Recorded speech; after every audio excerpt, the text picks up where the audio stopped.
Kanto, the region that keeps on giving again and again and again and again and again. I'm pretty sure Kanto has been featured in most games, if I'm not mistaken, but something about it keeps people coming back for more. Maybe it's the lore or the storyline, but for me, it's the Pokemon. Kanto featured 151 Pokemon in its Pokedex, and with that came a lot of really good shiny Pokemon. In today's video, I'm joined by my good pal Theron, Hey everybody. and we're going to be going over our top 10 favorite shiny Pokemon of Generation 1. Now, keep in mind, this list is our opinion, and you may not agree. Well, you'll probably not agree at all with some of our picks. Let's begin. So, for my number 10, I chose Charizard. I know a lot of people here might disagree with me here because Charizard is universally like one of the favorite Pokemon of all time. Now, don't get me wrong, I love the color scheme, but it's just not one of my favorites. The red and black is dope. It's awesome, but for me, it just doesn't do it for me like some of the others on this list. Yeah, Charizard's not even on my list. For number 10, I put down Alakazam. I really just love the way that the gold and the pink works together. Fits really well with pink being the psychic type signature color. I think it's just a standout shiny, and it's something you really kind of have to work for having it be a trade evolution too. So Alakazam is my number 10. I actually decided to choose Slowbro.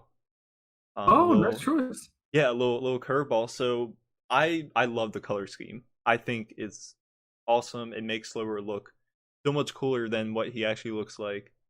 In my playthrough of Fire Red, he stayed on my team the entire game just because of the colors. And usually everyone kind of has their own set team that they play with every time they play through a game.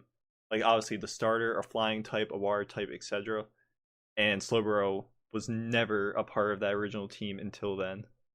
Now it makes a grand appearance. I really like Slowbro shiny because it has its tail is orange. It's like Shelter's shiny.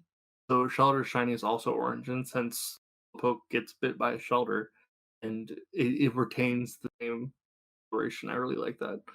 For my number 9, I had Chansey. I love the way that Chansey just kind of turns like kind of lime green. It's a lot of people kind of what is it? They talk down on green shinies. For number 8, I chose Gyarados, which honestly for a lot of people was like the OG shiny.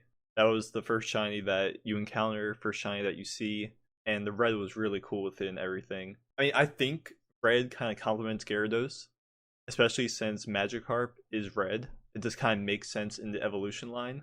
He just looks fierce. I like it. I love it. My number 8 is Clefable. Oh, Uh, Clefable is really nice because the pink gets lighter and the ears get like emerald green.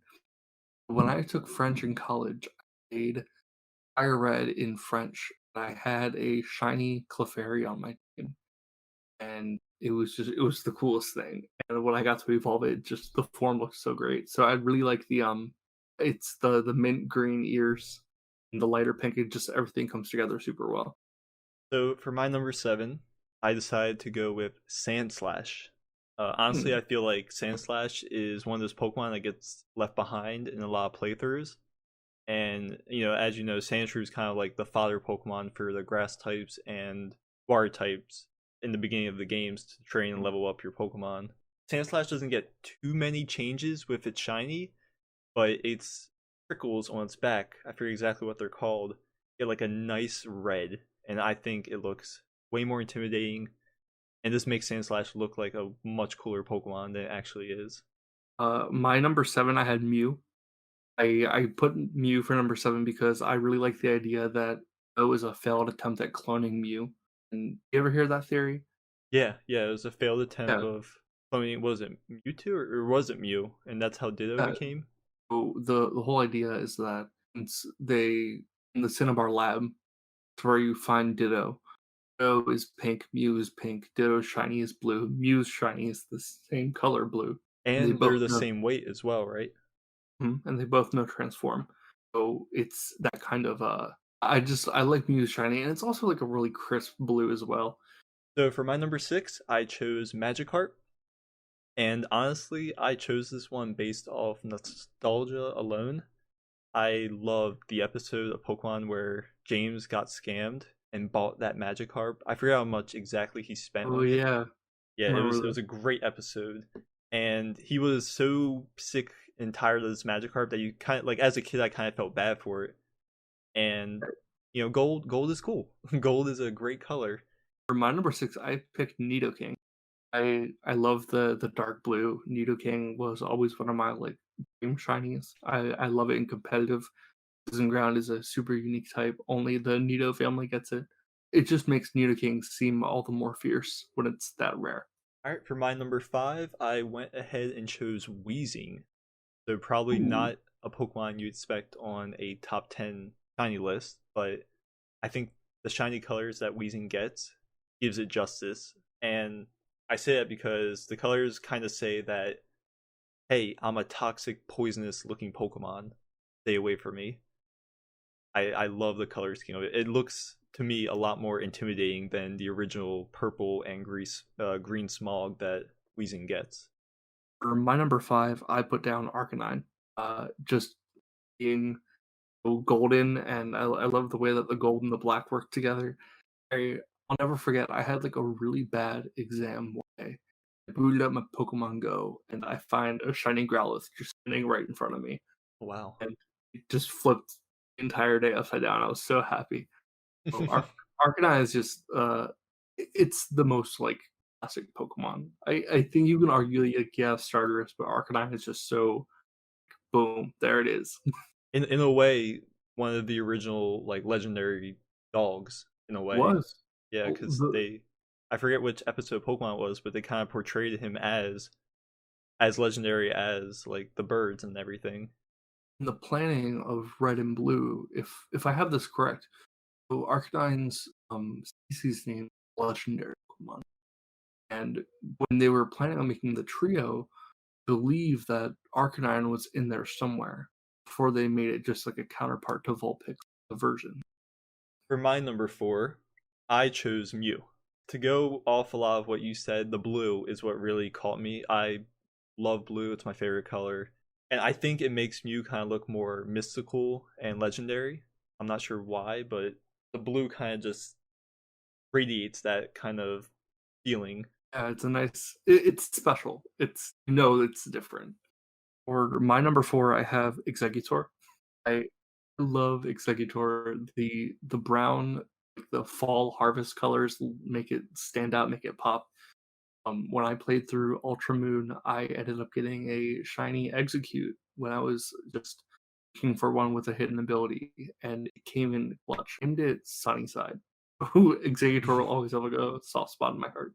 For my number 3, I went ahead and chose Starmie, which honestly That's mine too.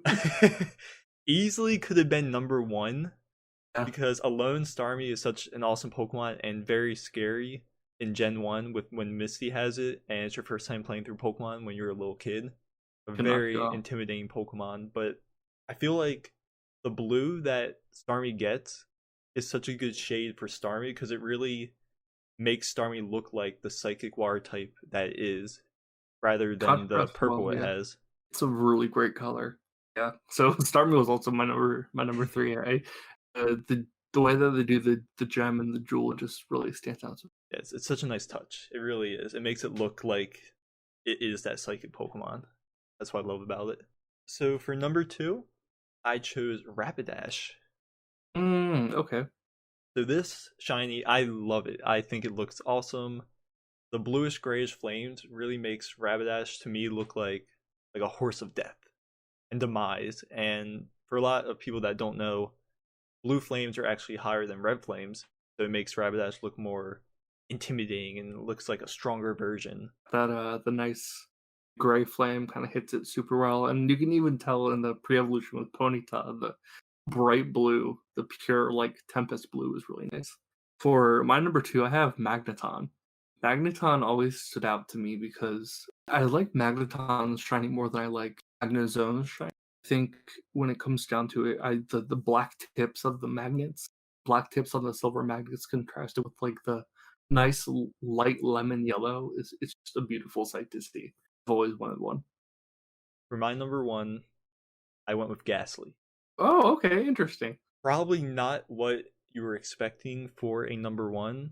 I don't know why, but Shiny Ghastly to me is just amazing looking. It's the blue. I am a sucker for blue shinies, and the blue on this Ghastly looks so good, and it's a shame that Gengar does not retain the blue. It's Yeah, such a shame. and But then it also redeems itself with Mega Gengar when it comes later down the line. oh yeah, Mega Gengar is absolutely gorgeous. That's such a great They design, did Ghastly so well, but Megas don't exist anymore. unfortunately. Rip. Ooh, my number one, I said Sandslash. Hey. Sandslash is my number one shiny. I was doing I did a hardcore Nuzlocke of Leaf Green Mhm. and found a shiny Sandshrew while I was just grinding for Misty, and it was no, it was right when like right when you leave Mount Moon, Yeah. you get to that little drop off area. The first encounter was a shiny Sandshrew, and I was on the bus on my way to high school, sophomore year. It was 6 in the morning. I screamed. I was so excited. It lasted the entire run. I named him Texas Red after the Wow. That's a good guy name. in Big Iron, Marty Robbins song. That's a And very good name. I just love the beige and the coffee, the coffee creamer color and the blood red spikes. I Mhm. just love it so much. The quills, they're called quills, I Well, think. That's that's what it. was. I think when I went over Sandslash, I said spiky stuff on his back, but it's quills. I just remember that. The they're based off pangolins, so I guess you could call them scales as well. It's an anteater-like creature that has like thick scales on its back. I thought it was like an armadillo or something. Yeah, Sandslash will always be my number one favorite. Like, So that's our top 10. I'm sure many of you won't agree with our picks, and we'd love to hear what your top 10 shinies are in the comments below. Thank you all for watching.